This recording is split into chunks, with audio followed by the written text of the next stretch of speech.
Hello, hello, hello. Good to see you today. And today I want to talk to you about habits again, because I am reading Atomic Habits by James Clear, which I'd obviously heard a lot about for a long time, but it really is a really well-written book. And particularly what I want to zero in on is, depending on how you define what a habit is, it actually accounts for all of our behavior. What I'm trying to say is that everything that you've ever done was basically a habit. Now, bear with me for a second. This is a bit of a hypothesis, and it's also something that was covered a little bit in the book. Basically, a habit is the response that you have to any given stimulus. Now, some habits are time-bound because the stimulus might be, the time of day. So we're building habits about, waking up, going to bed, what time you do it, responding to the time on your watch or phone or whatever as well. And so that becomes the cue. But any information really that presents itself to us in life through our five senses can be a cue to which we respond with a pattern of action that's been successful to us in the past. And this is basically how the brain works. It reinforces things that have worked in the past. And one of the kind of difficult things about this is that it can be quite difficult to change these things that have arisen pretty spontaneously and arbitrarily sometimes, these lines of habit, because basically the brain's kind of modus operandum is, if it ain't broke, don't fix it.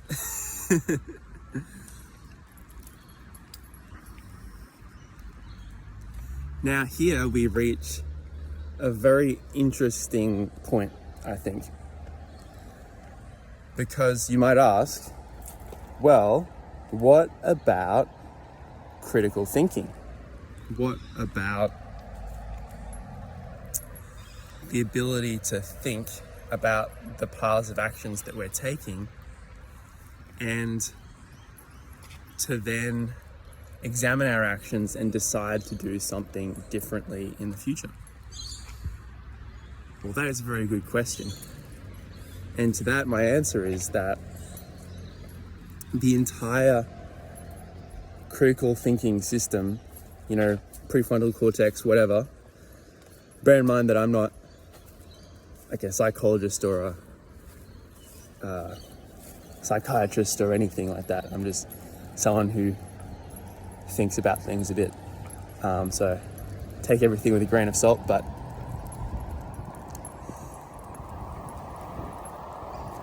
these thoughts are pretty much, when you think about it, built off of the exact same system. So in other words, you've gotten a benefit from critical thinking in the past, and therefore it's rewarded in the face of some kind of problem or challenge that you're facing. It's rewarded as a potential solution. And then, your critical thinking system also has the challenge of potentially steering the rest of the system that has its own set habitual patterns, and it then has to develop the habits to effectively steer the rest of the system, even when it has found a potential solution to try out. All that to say that the sort of critical thinking, executive functioning system can be looked at in the same way as the rest of the system, as formed on habit, but it's sort of on a slightly more meta level.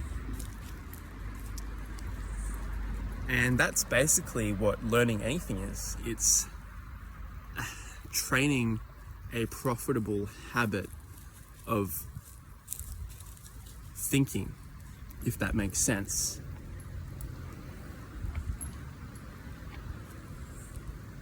And that is putting me through a mental trip right now, just saying that out loud. Any learning, whether informational or practical, is just a habit. And this puts an interesting link between memory as well and action,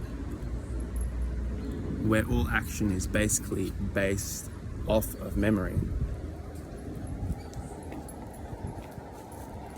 For example, when you know that how children develop the ability to move around in the world is they just keep spazzing out their limbs and everything and their vocal cords, whatever, and they get rewarded for certain things in the world. Like, I'm imagining a kid might like splash their hand in some whatever the food they're meant to eat and then it finds its way to their mouth and they get a bit of the sauce in their mouth and they're like, damn, me likey. And they're like, let's see if I can remember how to do that again, right? Dips the hand in the sauce again. This time maybe clenches the hand around a piece of spaghetti. And this time the spaghetti goes in their mouth. And then the kid's like, yeah, that's the shit, you know? And then that's, you know, obviously that's like a dumb example kind of, but you get the idea. And thought is no different to that, if you can kind of wrap your head around that.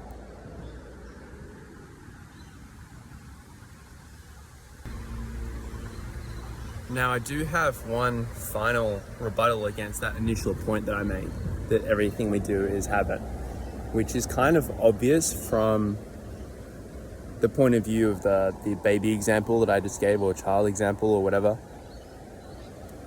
which is that in order to form new patterns of behavior, we need to experiment with new patterns of behavior. So this is a really interesting kind of point to highlight.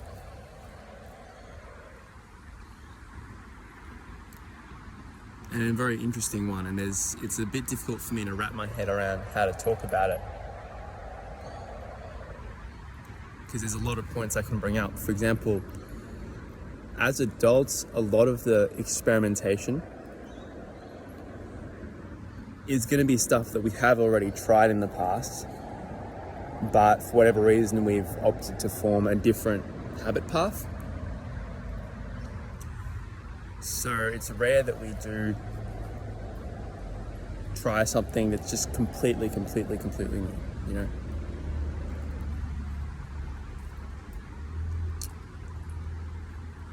But yeah, the brain, I read an interesting article the other day about how the brain is on the edge of order and chaos, which is a very Jordan Peterson thing to say, but it wasn't related to Jordan Peterson at all. And by the way, this is a bit of a tangent, but it was really interesting. It was talking about, have you guys seen those metal plates that you vibrate them and the sand on them makes all these patterns depending on the vibrational frequency and stuff? Apparently the bits where the sand collects is where the metal plate isn't vibrating, because it can settle there without bouncing around anymore. Anyway, some clever people have figured out that literally treating the brain as like a three-dimensional object that is being affected by like vibration, which is the frequency of the brain waves, not like sound waves as I understand it, if you can map, they've figured out how to map whatever the MRIs and the activated parts of the brain to frequencies of the brain waves that create these same patterns physically on the brain as like what these metal plates do, except that it would look different to how it looks on a metal plate because it's all dependent on the three-dimensional structure of the object.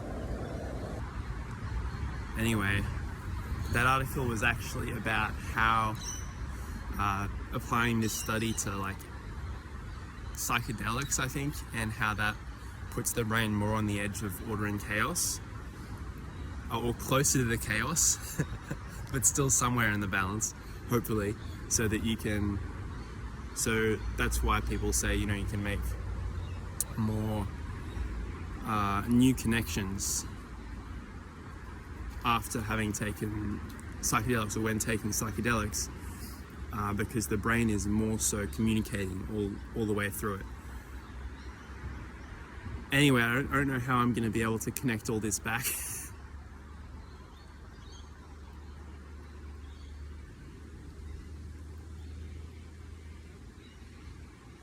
Yeah, there is one more relevant point that I want to bring into this discussion, which is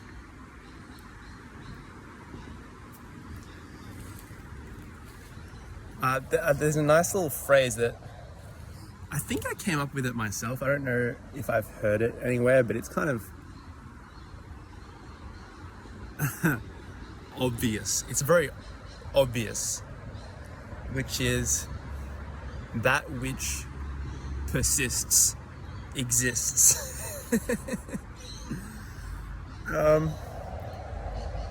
Another kind of variation of that, I guess, would be that which self-propagates exists. But self-propagation and persistence are kind of arguably the same thing. Just self-propagation, you could say, is a meta version of persisting. So this is basically the same evolutionary law of of natural selection, right? Which is that which it's actually the same thing. That which persists exists. So traits which help a species to persist existing, those are the traits which stay with that species. And on a broader scale, the species which develop adaptive traits to continue existing, those are the species that still exist today. And furthermore, ecosystems, right? At every level, you can take this as kind of a fundamental truism, and it's true of thoughts which persist exist. And thoughts which, and the thing is, there's actually the idea of an ecosystem is super insightful here, and I'll explain why. And I wish I had a bit more clarity in my head to make it even better, but it'll have to be a bit vague. So in the same way that if a predator becomes way too OP, that predator might wipe out its food source and then die out.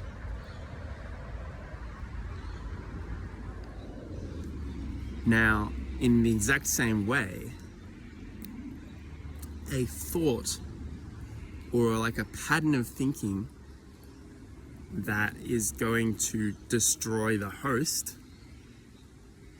is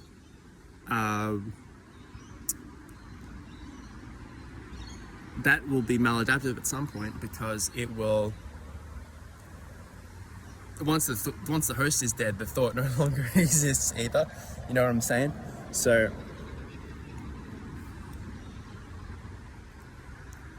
And I'm not talking about this as an intention way, like the thought wants to live. I'm talking about this as like a mechanistic way of just what does persist. Now,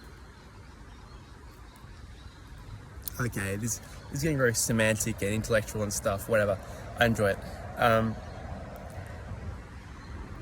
So the thought persists. So in the short term, a thought that if taken to its logical conclusion might destroy the host, the thinker, if you will. In the short term, it may actually be a self-perpetuating thing because it creates some kind of a positive feedback loop.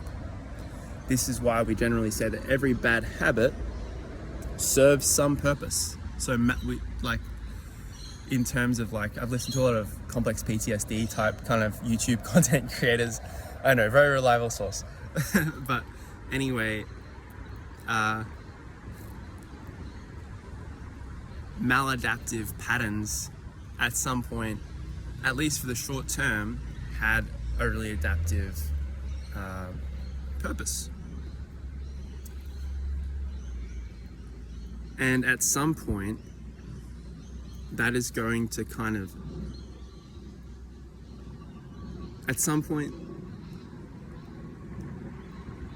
okay.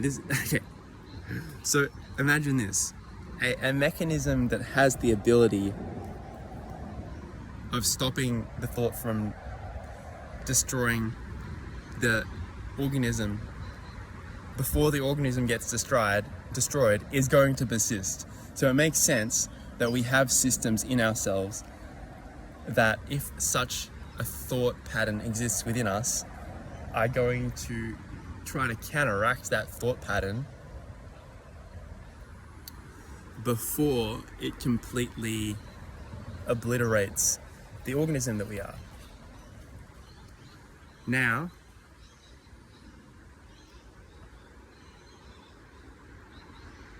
oh gosh, I love thinking about this kind of stuff.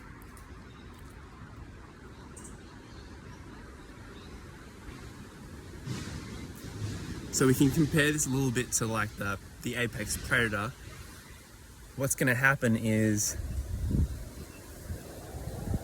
the apex predator is going to like eat out a lot of the prey or whatever, and it'll breed a lot, but then it won't have enough food to sustain the population. So a lot of the population will die out because of lack of food, and then that'll allow the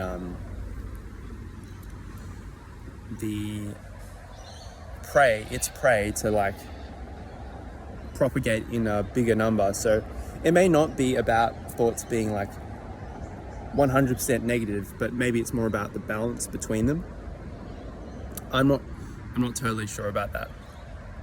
But this also brings forth a very interesting discussion about human beings as a species in our ecosystem of planet Earth and the broader universe, where if we look at, I want to say,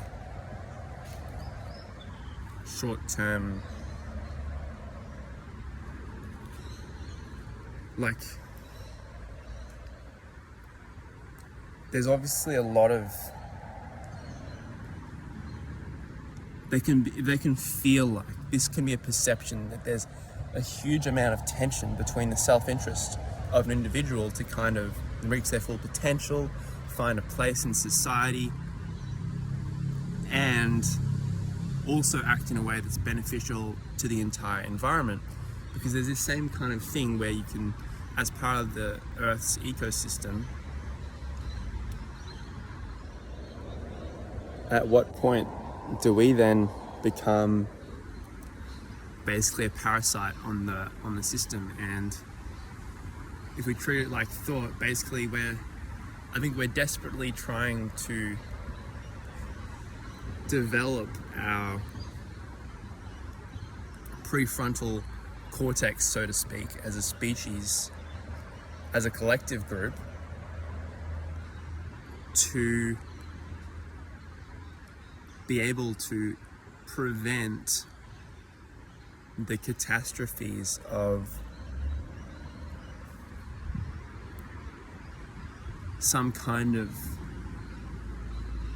if not extinction event, like huge wipeout event,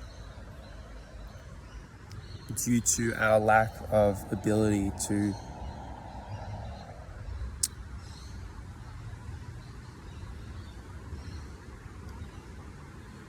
prevent a parasitic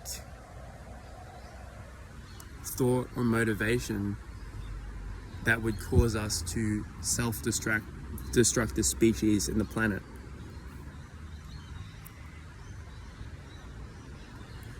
And I just want to add in here, this is something that I've had in my head for a long time, which is the whole concept of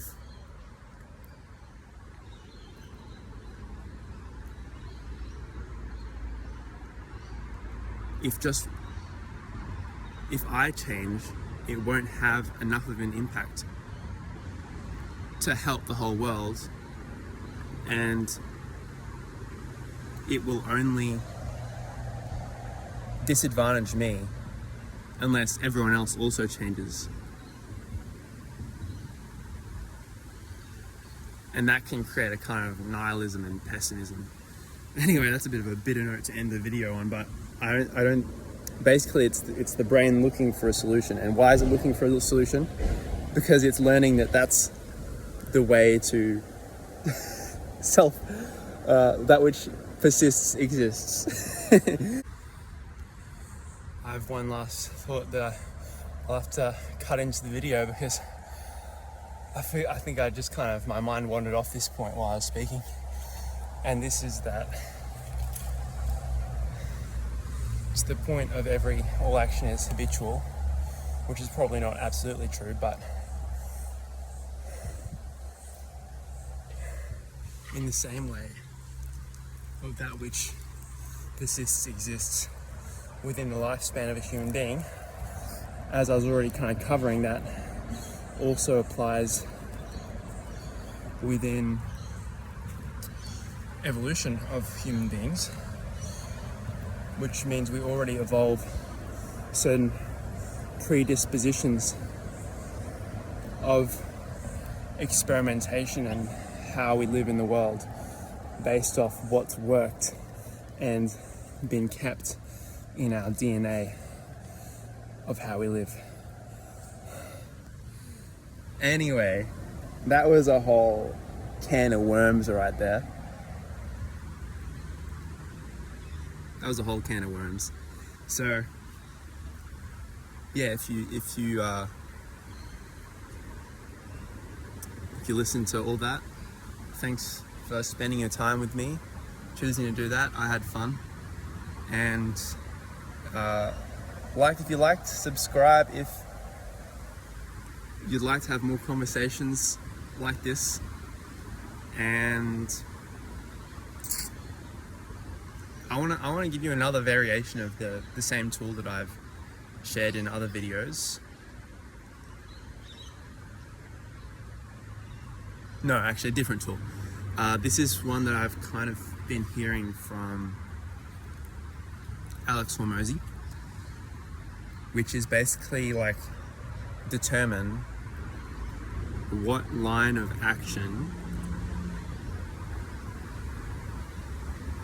what's the one thing that is going to make the biggest positive impact and change on my life right now. So you could do similar to what I've done in other videos and like write 5 ideas of what that thing might be, and then choose which one is it actually, and then find just one small thing you could do to get you some momentum to start going towards that, start working on that. So that's my challenge to you at the end of this video, is to consider what is going to have the biggest positive impact on your life? What is that one thing? And what's the tiniest little action that you can take to move in that direction? And then I have a question for you, which is, why wouldn't you do that? Why wouldn't you do that thing? And if the answer is, I can't do it, then find something smaller that you can do. Because it really is the first step that is massively, massively important. So, lots of love. Wishing you all the best for 2025. It's going to be a good year.